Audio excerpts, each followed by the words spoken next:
கண்ணே இந்த ஆலயம் உனக்காக.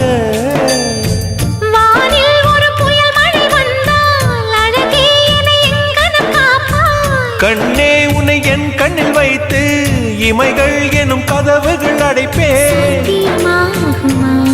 நான் சத்தியம் செய்யவா? தொடு தொடுவெனவே வானவில் என்னை தூரத்தில் அழைக்கின்ற நேரம்.